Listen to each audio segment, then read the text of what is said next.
కొంత ఆలోచన రేకెత్తించింది. కాంగ్రెస్ పార్టీ అధ్యక్షుడు, మన పిసిసి అధ్యక్షుడు మహేష్ కుమార్ గౌడ్ నేను ఒక స్టేట్మెంట్ ఇచ్చాడు. ఇంకా నేను అనుకున్నా, ఇంకా ఇది ఉపన్యాసం దీక్షా దివాస్ కంటే అసలు కాంగ్రెస్ పార్టీ మీద మాట్లాడాలనుకున్నా. ఏం చెప్తాడు ఈ దీక్షా దివాస్? కేసీఆర్ గారు ఈ దొంగ దీక్ష అని చెప్పి మాట్లాడతాడు. చరిత్ర గురించి 2-3 ఘట్టాలు చెప్తేనే మనకు అర్థమవుతుంది. పత్రికాముఖంగా రేవంత్ రెడ్డి వినాలే, మహేష్ కుమార్ గౌడ్ వినాలి. గాంధీ గారు కూడా గిట్లే అన్నారు. మహాత్మా గాంధీని సాబర్మతి ఆశ్రమం నుండి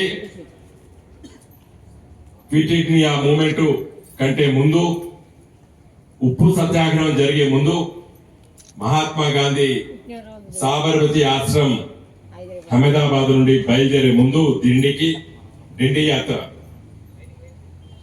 ఆయన బయలుదేరిన తర్వాత అక్కడ ఉన్నటువంటి వ్యాపారవేత్తలు, అక్కడ ఆ రోజు వరకు మహాత్మా గాంధీ గారికి సహాయం చేసేటువంటి కొంతమంది, ఆ సాబర్మతి ఆశ్రమానికి కట్టడానికి చందాలు వసూలు చేసాడు మహాత్మా గాంధీ.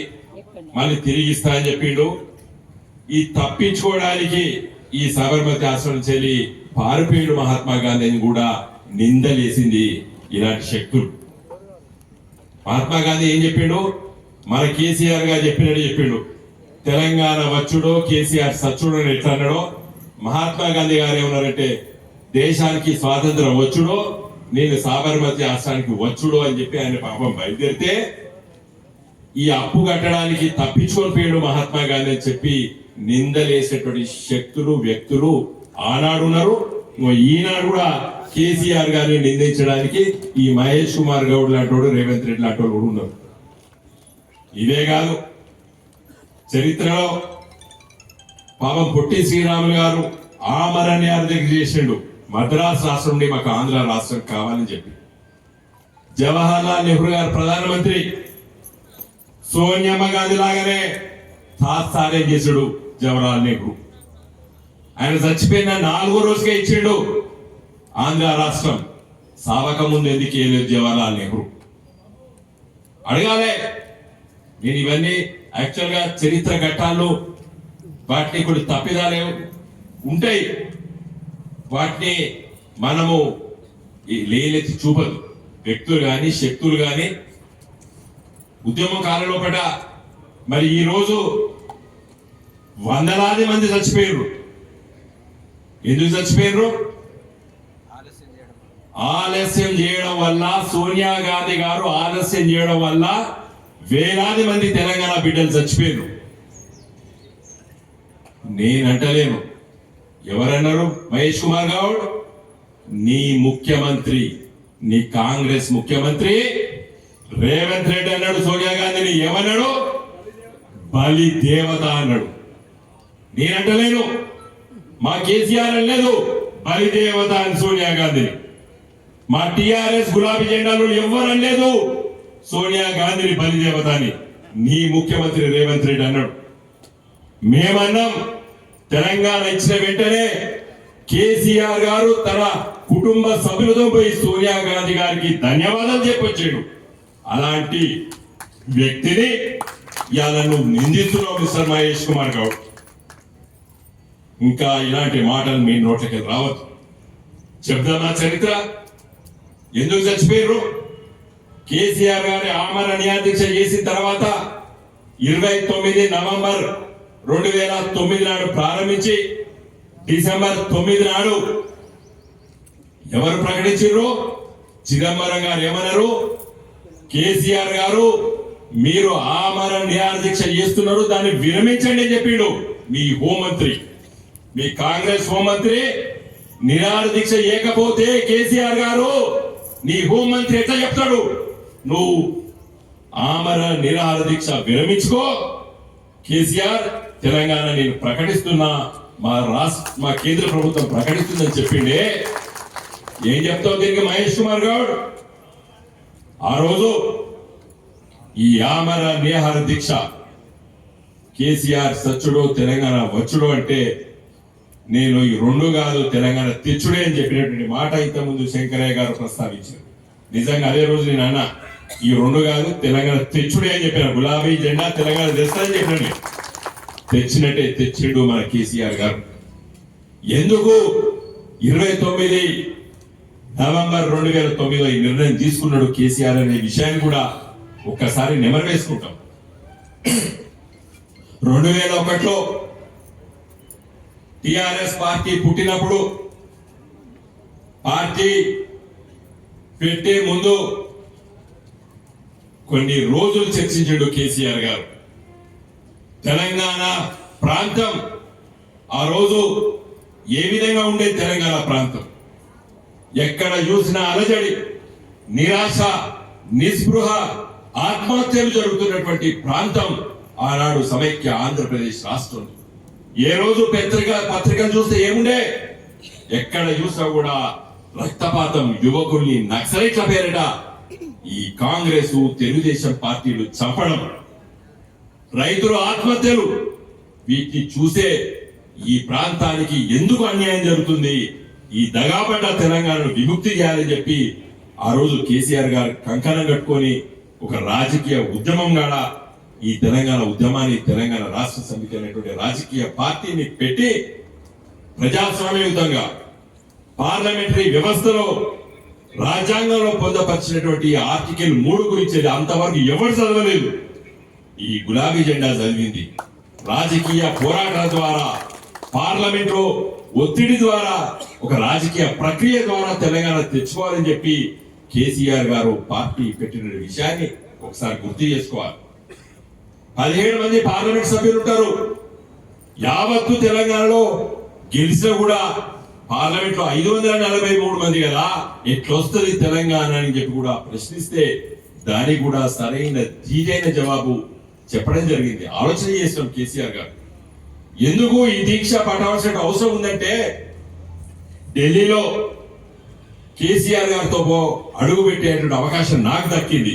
కేసీఆర్ ఆ రోజు కరీంనగర్ ఎంపీ, నేను హన్మకొండ ఎంపీ, మిగతా మా మిత్రులు 3 ఎంపీలము, అంటే మొత్తం 5 ఎంపీలము ఢిల్లీలో అడుగు పెట్టిన తర్వాత 32 రాజకీయ పార్టీల దగ్గరికి వెళ్ళి తిరిగి ఒప్పించి తెలంగాణ రాష్ట్ర ప్రక్రియ మొదలు పెడతామని చెప్పి రాష్ట్రపతి ఉపన్యాసంలో చెప్పి పార్లమెంట్ లో హామీ ఇప్పించి ఆ కామన్ మినిమం ప్రోగ్రామ్ లో కూడా పొందపరిచి తెలంగాణ రాష్ట్రం వస్తుంది తప్పదు అని చెప్పేటువంటి వాతావరణం క్రియేట్ చేసిన తర్వాత ఆ రోజు ఎవరు అడ్డుపడ్డారు? కాంగ్రెస్ పార్టీ అడ్డుపడ్డది. చాలా మంది చెప్తారు కమ్యూనిస్ట్ పార్టీలు అడ్డుపడ్డాయి కాబట్టి ఇవ్వలేదు సోనియా గాంధీ అంటారు. రాజశేఖర్ రెడ్డి గారు వారు చనిపోయారు కాబట్టి నేను వారి గురించి విమర్శాత్మకమైన మాటలు మాట్లాడను, కానీ ఆ రోజు ఎవరు వద్దన్నారు? రాజశేఖర్ రెడ్డి గారు ఇక్కడ ఆంధ్రప్రదేశ్ ముఖ్యమంత్రిగా ఉంటూ తెలంగాణ రాష్ట్రాన్ని వ్యతిరేకించాడు. ఆ రోజు అడుగుతున్నా, ఈ రోజు అడుగుతున్నా, తెలంగాణలో ఉన్నటువంటి కాంగ్రెస్ పార్టీ నాయకులు రాజశేఖర్ రెడ్డి గారు బ్రతుకున్నప్పుడు తెలంగాణ కోసం మాట్లాడిన వాళ్ళు ఎవరైనా ఉంటే పత్రికలు చూపించి నాతో మాట్లాడండి. శాసనసభ్యులు, ఎంపీలు, డిసిసి ప్రెసిడెంట్లు, పిసిసి ప్రెసిడెంట్లు, కాంగ్రెస్ పార్టీ నాయకులు నేను ఛాలెంజ్ చేస్తున్నా. రాజశేఖర రెడ్డి గారు ముఖ్యమంత్రి ఉన్నప్పుడు మేము తెలంగాణ కోసం కొట్లాడతాం, తెలంగాణ రావాలని చెప్పి మాట్లాడిన 10 మంది కూడా లేరు కాంగ్రెస్ పార్టీలో. మహేష్ కుమార్ గౌడ్ గారు, నువ్వా కేసీఆర్ గారిని ఇలా మాట్లాడేది? గాంధీ భవన్ లో ప్రెస్ మీట్ పెట్టి మాట్లాడావు. 1000 మంది పైన ఇలా తెలంగాణ బిడ్డలు చనిపోవడానికి గల కారణమేంది? ఆలస్యం చేయడం వల్ల. కానీ మేము నిందిస్తలేం. కేసీఆర్ గారు స్వయంగా పార్లమెంట్ లో బిల్లు పాస్ అయిన తర్వాత సోనియా గాంధీ గారి దగ్గరికి వెళ్ళి ధన్యవాదాలు చెప్పినాం. పార్లమెంట్ లో నేను మాట్లాడిన, నాతోటి పార్లమెంట్ సభ్యులు మాట్లాడిన వివిధ సందర్భాల్లో సోనియా గాంధీ గారికి ధన్యవాదాలు చెప్పినాం ఈ పార్లమెంట్ లో. కానీ ఎప్పుడు కూడా చిన్నపాటి ఇలాంటి ఆలస్యం చేసింది, ఇంతమంది చచ్చిపోయినరు, కారణం సోనియా గాంధీ అని చెప్పి రాజకీయంగా అప్పుడో ఇప్పుడు మాట్లాడడం కానీ దాన్ని సీరియస్ గా తీసుకోలేదు. ఈ తెలంగాణ ఉద్యమం, తెలంగాణ రాష్ట్ర ఏర్పాటు ప్రక్రియ కేసీఆర్ గారు ఏం నినాదం ఇచ్చిండు? తెలంగాణ వచ్చేది సాధ్యమైతది అని చెప్పి గులాబీ జెండా పెట్టాం. కొన్ని ఆటుపోట్లు వచ్చినాయి. 2004లో మేమందరం గెలిచినాం. ఇదే వైఎస్ రాజశేఖర రెడ్డి తెలంగాణ రాష్ట్ర సమితిని అణిచివేయాలని చెప్పి, దీన్ని బొండిగా విసుకాలని చెప్పి చాలా మంది శాసన సభ్యుల్ని నువ్వు మార్చుకున్నావు, వెనుకోడు పొడిచిండ్రు. అయినా టిఆర్ఎస్ పార్టీ భయపడలేదు. పార్లమెంట్ ఎన్నికల్లో, తర్వాత జరిగినటువంటి శాసనసభ ఎన్నికల్లో ప్రజలు కూడా పెద్ద స్పందించి మాకు ఓట్లు వేయలేదు. 2009లో తెలుగుదేశం పార్టీతో పొత్తు పెట్టుకున్నప్పుడు అయినా నిరాశ పడలేదు, నిస్పృహ పడలేదు. ఈ ఉద్యమాన్ని ముందుకు తీసుకెళ్ళాం. విద్యార్థి లోకాన్ని, ఉద్యోగస్తులు కూడా మొదటి దశలో వాళ్ళని ముందుకు తీసుకురాలేదు. ఎందుకంటే ఈ కాంగ్రెస్ పార్టీ అణిచేస్తుంది, కాల్చేస్తుంది. దీని చరిత్ర 350 మంది విద్యార్థుల్ని 1969లో పొట్టన పెట్టుకున్నటువంటి ఈ పార్టీ, ఈ నాయకత్వం. కాబట్టి ఉధృతంగా విద్యార్థి లోకాన్ని, ఉద్యోగస్తులు కూడా మరి ఉద్యమం రూపంలో మొదటి దశలో రాలేదు. ఎప్పుడైతే డిసెంబర్ 9, 2009 లోపల చిదంబరం గారు తెలంగాణ రాష్ట్ర ఏర్పాటు ప్రక్రియ మొదలు పెట్టమని చెప్పి కేసీఆర్ గారిని మరి నీ నిరాహార దీక్ష విరమించుకోమంటే కేసీఆర్ గారు విరమించుకున్న తర్వాత తెలంగాణ ప్రజలు చాలా ఉత్సాహంగా పండుగ జరుపుకున్నటువంటి సందర్భంలో తెల్లారే ఇదే కాంగ్రెస్ పార్టీ ఆంధ్ర నాయకులు చంద్రబాబు నాయుడుతో కుమ్మక్కై మరి తెలంగాణ ఉద్యమం ని అణచడానికి, రాష్ట్ర ఏర్పాటు ప్రక్రియను నిర్వీర్యం చేయడానికి మళ్ళీ ఆంధ్రాలో మరి కాంగ్రెస్, తెలుగుదేశం పార్టీలు జతగట్టుకొని ఆడ మరి నీరుగార్చిండ్రు ఆ ప్రకటన. ఇదే కాంగ్రెస్ పార్టీ 23 డిసెంబర్ నాడు మళ్ళీ ఇదే చిదంబరం గారు తెలంగాణ రాష్ట్ర ప్రక్రియను నిలుపుదల చేస్తున్నారని చెప్పి ప్రకటన చేసిండు. ఇదే సోనియా గాంధీ గారి నాయకత్వాన కాంగ్రెస్ పార్టీ ఎక్కడికి తీసుకున్నారు. అప్పుడే తెలంగాణ ప్రజలు ఉధృతంగా ఉద్యమాన్ని నడిపిర్రు. కొంతమంది తమ ప్రాణాలు కూడా అర్పించిన విషయాన్ని మరొకసారి గుర్తు చేస్తున్నారు. అదే నిజంగా దీక్షా దివాస్ నాడు మొదలుపెట్టి డిసెంబర్ 9 నాడుగా చిదంబరం ప్రకటన చేసిన తర్వాత నిజంగా సోనియా గాంధీ గారు తెలంగాణ రాష్ట్ర ఏర్పాటు చేస్తే ఈ 1300 మంది బలిదానం అవుదురా అని అడుగుతున్నా. అందుకే మీ రేవంత్ రెడ్డి సోనియా గాంధీని ఏమన్నాడు? బలిదేవత అన్నాడు. మహేష్ కుమార్ గారు ఎందుకన్నాడు రేవంత్ రెడ్డి? సోనియా గాంధీ ఆలస్యం చేసినందుకు, ప్రకటించినటువంటి తెలంగాణ రాష్ట్ర ఏర్పాటును నిర్వీర్యం చేసినందుకు ఇవాళ మరి లాంటి మాటలు మాట్లాడి. కానీ మేము బిల్లు పాస్ అయిన తర్వాత సోనియా గాంధీ గారి దగ్గరికి వెళ్ళి ధన్యవాదాలు చెప్పొచ్చినాం. ఒక గిరి తేడా, మానవత్వానికి, నిరంకుశత్వానికి తేడా. తెలంగాణ రాష్ట్ర ఏర్పాటు ప్రక్రియలో కేసీఆర్ గారు ఆ నిర్ణయం ఎందుకు తీసుకున్నారు?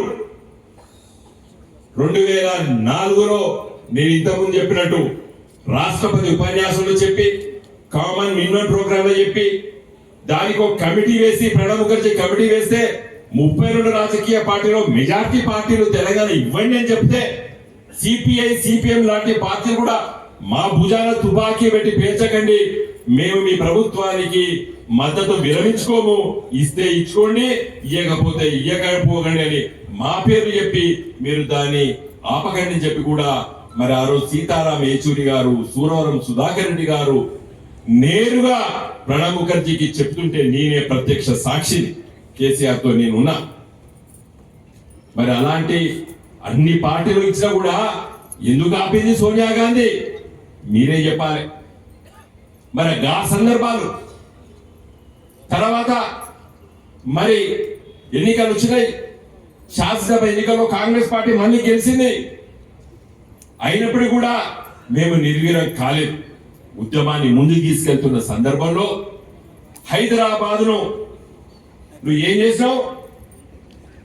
ఏది ఉద్యోగాల లోపల, చదువు లోపల హైదరాబాద్ని మరి ఒక యూనియన్ టెరిటరీ కాదు కానీ ఆ విధంగా ఇది కేంద్రం లోపల అంటే సెంట్రల్ పూల్ లోపల తీసుకొని వస్తే మరి ఆ రోజు దాన్ని వ్యతిరేకించి ఇవన్నీ కూడా సిద్దిపేట ఒక గొప్ప బహిరంగ సభ పెట్టి మళ్ళీ ప్రజలు చైతన్యం చేసి ఈ అహంకార పూరితమైనటువంటి కాంగ్రెస్ పార్టీ రెండోసారి అధికారానికి వచ్చిన తర్వాత హైదరాబాద్ లో కూడా ఉద్యోగ అవకాశాలు, చదువుకునే అవకాశాలు తెలంగాణ బిడ్డలకు ఇవ్వడానికి వీలు లేకుండా జీవోలు తీసుకొస్తున్నది ఈ కాంగ్రెస్ ప్రభుత్వం అని చెప్పి నిరసన చేసి మరి ఆ రోజు ఆమర నిరాహార దీక్షకు కంకణం కట్టుకున్నటువంటి నాయకుడు కేసీఆర్ గారు. ఎందుకోసం?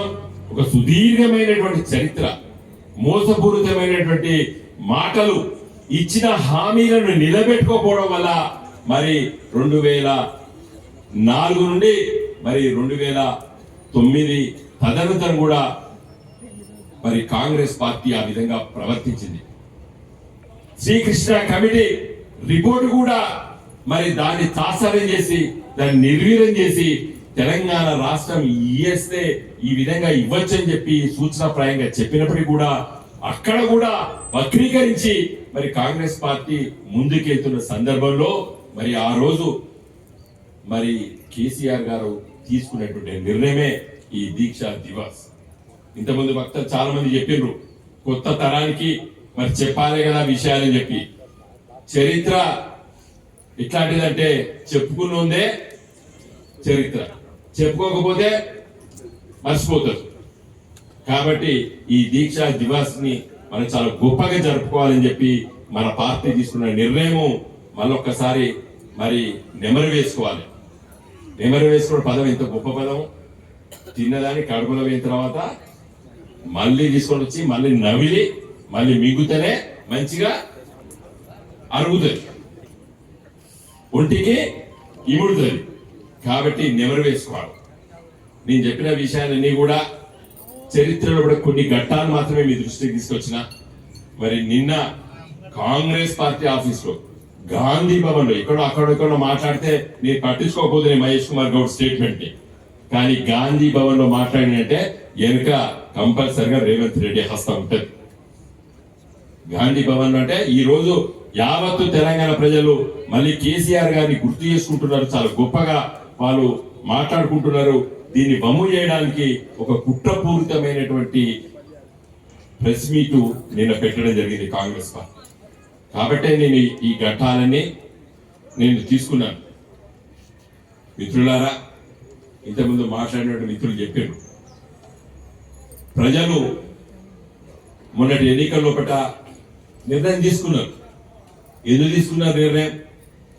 మన వ్యతిరేకంగా పెద్ద ఎత్తున కూడా ప్రజలు వ్యతిరేకించలేదు. కేవలం 1.8% ఓటర్లు, అంటే ఊరికి 10 మంది ఓట్లయితే గెలుద్దాం. మనం ఊరికి 15-20 మంది ఓట్లేసినా కూడా మన ప్రభుత్వం వచ్చింది. దురదృష్టవశాత్తు సరే ప్రజల నిర్ణయాన్ని మనం శిరసావించాలి. ఇలా నిర్ణయం చేసిండ్రు. ఎందుకు చేసిండ్రు? రేవంత్ రెడ్డి ఏం చెప్పిండు? ప్రజలు మోసపోవడానికి సిద్ధంగా ఉన్నారు, నేను మోసం చెప్తా.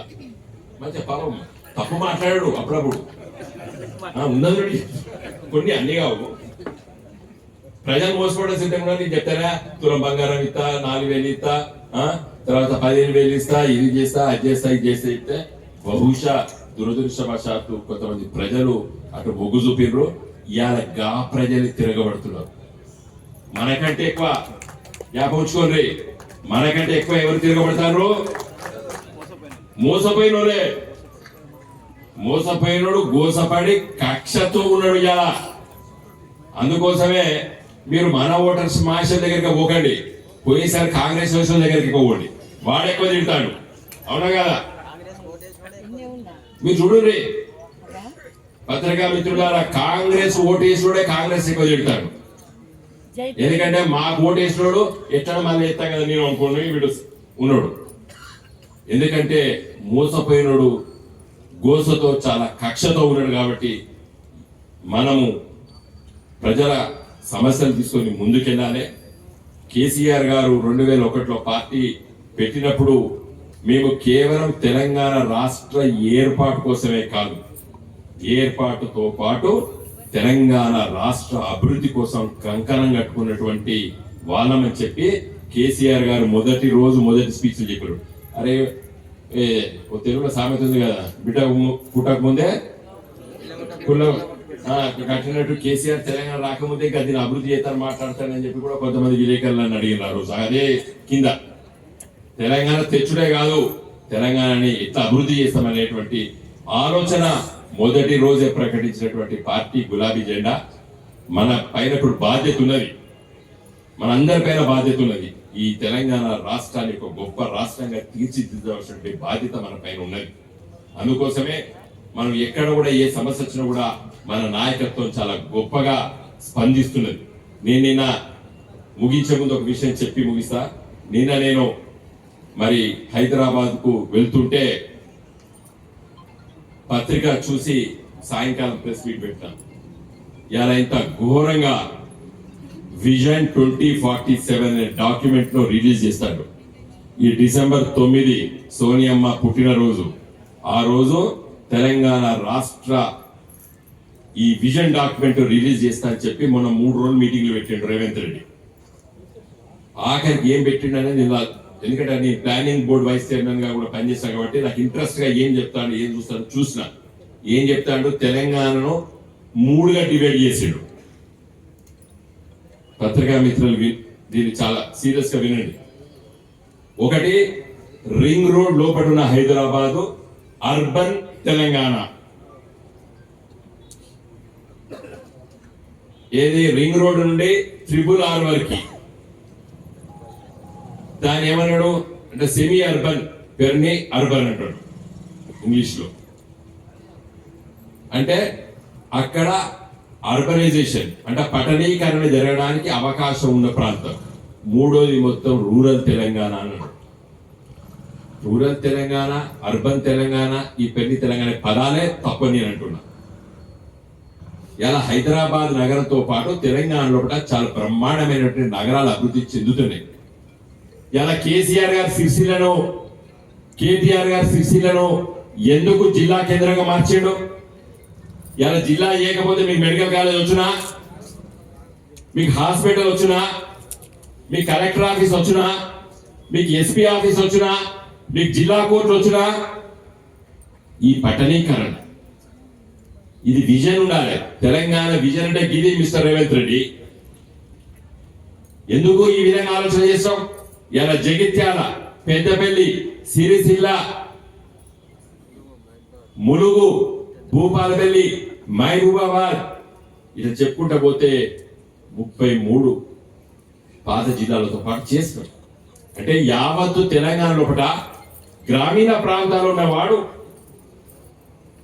వ్యాపార రీత్యా, పారిశ్రామికంగా, పట్టణీకరణలో దొరికేటువంటి ఉద్యోగ అవకాశాలు ఈ చుట్టుపక్కల బిడ్డలకు దొరకాలని చెప్పి ఆలోచనే విజన్ కేసీఆర్. నువ్వేమంటాను? ఇదంతా రూరల్, అదంతా పట్టణీకరణ. డైరెక్ట్ వీళ్ళు సిరిసిల్లకు వచ్చి ఎవడు ఫ్యాక్టరీ పెడతాడు? అమెరికా రోడ్డు పెట్టదలుచుకుంటాడు, ఏది నెట్లో కొడతాడు, నాకు ఎక్కడ అవకాశం ఉందని చూస్తాడు. చూస్తే నీకు ఏం చూపిస్తుంది? గదే చూపిస్తుంది. హైదరాబాద్ చుట్టే చూపిస్తుంది. నీ తెలంగాణ ఏడు చూపిస్తుంది? ఇదే నేను ప్రశ్నించండి. నీ డాక్యుమెంటే ఎర్రిన పెట్టు తెలంగాణ. చర్చ పెడదాం. నేను అడిగిన ప్రశ్నకు జవాబు చెప్పు. ఇవాళ వరంగల్ చాలా గొప్ప మహానగరం. అర్బన్ ల్యాండ్ సీలింగ్ 50 ఏళ్ల కింద వచ్చింది. ఇవాళ దాదాపు 15 లక్షల జనాభా ఉన్నది. కొన్ని రాష్ట్ర రాజధానుల కంటే వరంగల్ పెద్దది. నీ ఛత్తీస్గఢ్, నీ జార్ఖండ్, నీ ఉత్తరాఖండ్ 20 రాష్ట్రాల రాజధానుల కంటే పెద్దది ఇలా వరంగల్. ఇలా కరీంనగర్ నగరాన్ని ఇలా స్మార్ట్ సిటీగా చేస్తాం మనం. మరి ఈ పట్టణాలను ఏమైపోతాయి రేపు రేవంత్ రెడ్డి? నువ్వు చెప్పిన తర్వాత అక్కడ ఉన్న ఇల్లు కడదామని కూడా కట్టడు. ఓ 50 లక్షలు, 30 లక్షలు, 40 లక్షలు పెట్టుకొని ఇల్లు కట్టాలని కట్టడు. నాకు మొన్న చక్రపాణి చెప్తాండే, అన్న మా సిరిసిల్ల పని అయిపోయింది అట్లా అని చెప్పిన. ఏమన్నా అన్నా లేదా? పని అయిపోయింది. పని అయిపోతే వాడు 2 ఏళ్ళు 3 ఏళ్ళు ఉంటే తర్వాత మనమే కదా నువ్వు అట్లా ఎవరితో మాట్లాడక నువ్వు చాలా మున్సిపల్ చైర్పర్సన్ భర్తవు, పార్టీ అధ్యక్షుడివి, నువ్వే పని అయిపోయిందంటే ఎట్లా అని చెప్పి కుప్పాడు ఒక 3 నెలల కింద వచ్చినప్పుడు అతను అన్నాడు. మళ్ళీ వచ్చేది మనం దీన్ని ఎంత గొప్ప తీర్చిదిద్దాం. నేను అందరికి చెప్తానా అని చెప్పిన తంగల నుంచి మొదలు పెడితే మారకుండ్రు వారికి ఒక సిటీ అయిపోతుంది. మీరు రాత్రి కూడా చూడండి, తంగలపల్లి కాడ కారు వేసుకొని మారకుండ్రు దాకా పోండి, మొత్తం లైట్లే ఉంటాయి.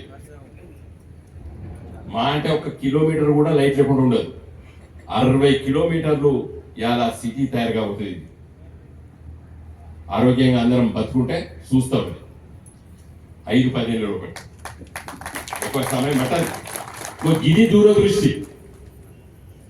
ఇది కేసీఆర్ గారి నాయకత్వాన మన కేటీఆర్ గారు మున్సిపల్ అడ్మినిస్ట్రేషన్ మినిస్టర్ గా మనం ఎన్ని ఆటంకాలు చట్ట ప్రకారంగా ఉన్నప్పుడు కూడా వాటిని వమ్ము చేసి ఇలా ముందు తీసుకెళ్ళాం మనం. కాబట్టి మిత్రులారా, ఈ చివరి 2-3 నిమిషాలు ఎందుకు చెప్పినంటే, మనం చరిత్ర చెప్పుకొని కూర్చొని ఉండడం కాదు, చరిత్ర నిర్మించటం. We have to create history. చరిత్ర నిర్మించాలి. మనందరం కూడా చరిత్రలో భాగమే ఉండాలి. చరిత్ర చదువుకోవాలి, కొత్త చరిత్ర నిర్మించాలి. కాబట్టి అందులో భాగంగానే చివరిగా నేను ఈ విజన్ 2047 గురించి వెళ్ళి మాట్లాడడం జరిగింది. అతి ముఖ్యమైన విషయం మన దీక్షా దివస్. దీన్ని తెలంగాణ ఉద్యమాన్ని మలుపు తిప్పిన చారిత్రాత్మకమైన రోజు అని చెప్పి కూడా మనం చెప్పుకుంటూనే ఉన్నాం. డెఫినెట్ గా ఇది ఆ రోజే.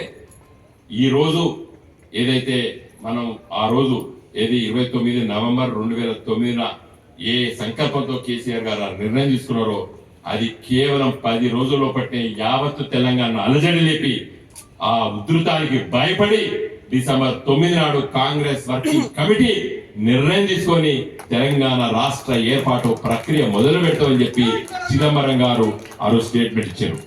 అదృష్టం నాది. ఏం తెలుసా, చిదంబరం గారు మొదటిగా ఫోన్ చేసింది నాకు. మీ సార్ ఏమంటాడు, మీ బాస్ ఏమంటాడో తెలుసుకో అని చెప్తే, నేను కేసీఆర్ దగ్గర పోయి చెప్తే జయశంకర్ సార్తో మాట్లాడి కేసీఆర్ గారు డిక్టేషన్ ఇస్తే అక్కడ రాసి, పక్కకు సంతోష్ ఉంటే రాసి, అది మళ్ళీ మేము ఢిల్లీకి పంపితే ఆ రోజు ఆ ప్రకటన ఏ విధంగా ఉండాలని చెప్పింది కూడా కేసీఆర్ గారు నోటి నుండి వచ్చినటువంటి వ్యాఖ్యానాలే ఆ రోజు మళ్ళీ చెప్పినాం. తెలంగాణ రాష్ట్ర ఏర్పాటు ప్రక్రియ డిసెంబర్ 9 సాయంకాలం ప్రకటన చేసిన వెంటనే కేసీఆర్ గారు ఆమరణ నిరాహార దీక్ష విరమించుకున్న తర్వాతనే నేను నిద్రపోతా అని చెప్పి కూడా కేసీఆర్ చెప్పు అని చెప్పింది కూడా నాకే. నేను ఆ విషయం చెప్పిన తర్వాత, ఆ ప్రకటన చేసిన తర్వాత చాలా సంతోషంగా ఉన్నాం. తెల్లారి మరునాడు మరి ఈ ఉద్యమాలు పేరిట తీసుకున్నటువంటి నిర్ణయం కంటే మొదలే నేను, అదేవిధంగా ప్రొఫెసర్ జయశంకర్ గారు ఢిల్లీకి పొమ్మని చెప్పి కేసీఆర్ గారు ఆదేశిస్తే 10 నాడు ఉదయం పూటనే మేము ఢిల్లీకి వెళ్ళడం జరిగింది. మేమిద్దరము రాండి, కానీ మీరు ఎవరు అవపడకండి, ఇక్కడ ఉన్నట్టే ఢిల్లీకి ఒక 40 కిలోమీటర్ల దూరం పోయి ఉంటే మా రోజు నీరు గారిపోయింది మాకు. ఎందుకంటే ఆంధ్ర మీడియా తెలంగాణ వ్యతిరేకంగా మరి టీవీలలో దీంట్లో ఉధృతంగా ప్రచారం చేసినప్పుడు దానికి మరి తలవంచిన కాంగ్రెస్ పార్టీ డిసెంబర్ 23 నాడు ఎందుకు విరమించుకున్నదో మరి మహేష్ కుమార్ గౌడ్ చెప్పాలి. ఇతని 100 చెప్తా, నువ్వు ఒకటి మాట్లాడలేదు నిన్న. అదే కదా, ఎందుకు పెట్టుకోవచ్చు, ఎవడు పెట్టుకోండి నేను ప్రెస్ మీట్ ఏమవసరం. మన దాంట్లో ఒక్కడిని పెడతాడు, ఏం పెడతాడు, కేసీఆర్ బట్టి తెలంగాణ వచ్చింది కానీ ఆయనే కాదు కారణం అట. మళ్ళీ లాస్ట్ చెప్తాడు కేసీఆర్ లేదంటే ఎవరు ఉంచుతాడు. నేను కాబట్టి దయచేసి ఇలాంటి మాటలు మరి అప్పుడప్పుడు కలిసినప్పుడు మంచిగా నవ్వుతాడు నాతో. నేను కూడా